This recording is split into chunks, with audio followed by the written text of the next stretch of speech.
Donnacha Beacháin is Professor of Politics at Dublin City University in Ireland. Professor, it's a pleasure having your company. Thank you for your time. So Ukraine's president is begging NATO to install a no-fly zone over Ukraine, an idea no Western leader seems to support. Do you agree President Zelensky is asking for too much? I don't think from his perspective he's asking for too much. I think it's a reasonable assumption that if 1.4 million people in Estonia are worth defending against Russian aggression, why are not 44 million people in neighboring Ukraine?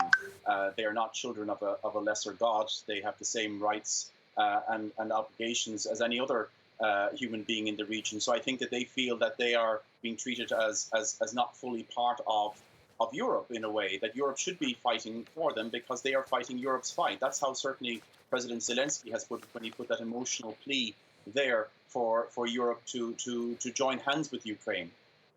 Meanwhile, Russia's president seems to have the upper hand in Ukraine.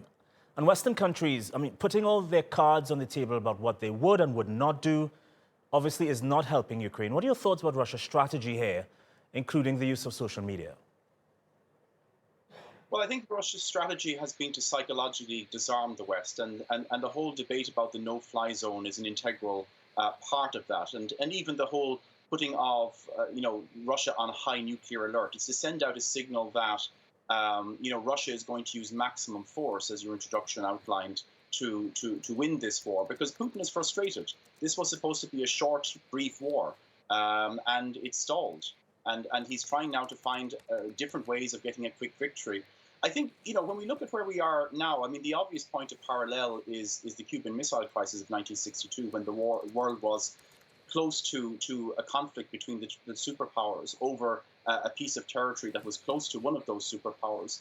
And you might remember the outcome of that. The outcome of that was the United States gave a commitment never to invade Cuba, and also Cuba remained within the Soviet bloc. I don't think it's unreasonable that Ukrainians could be able to determine their own future and also get a guarantee from Russia that they will never re-invade Ukraine. But the problem is, as Vladimir Putin's speech today outlined, is that he's just simply looking for complete capitulation. He's looking to install a puppet government, demilitarization and denazification, as he calls it.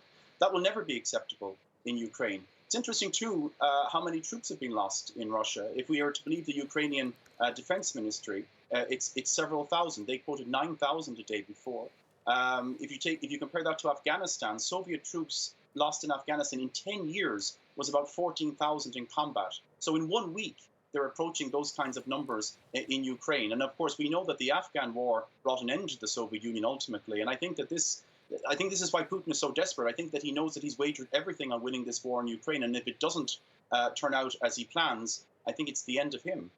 Interesting point. We know President Putin is anti-NATO, but we're seeing countries like Sweden and Finland warming up to the alliance, and Germany's decided to invest $100 billion in its armed forces. What do you think is the long-term impact of the conflict on European security? I think it'll have a revolutionary effect. It's already having a revolutionary effect on how we see Russia, how we see Ukraine, and how we see European security. Because if Europe is something that was worth creating, and certainly we enjoy the fruits of our cooperation in the European Union, it's certainly something worth defending.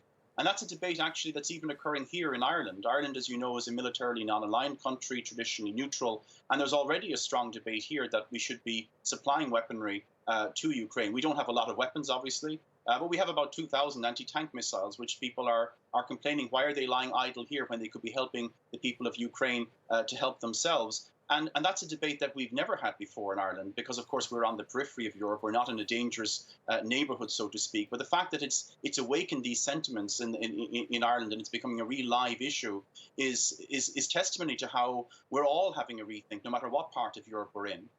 All right, Professor Donnacha Beacháin, appreciate your time once more. Thank you.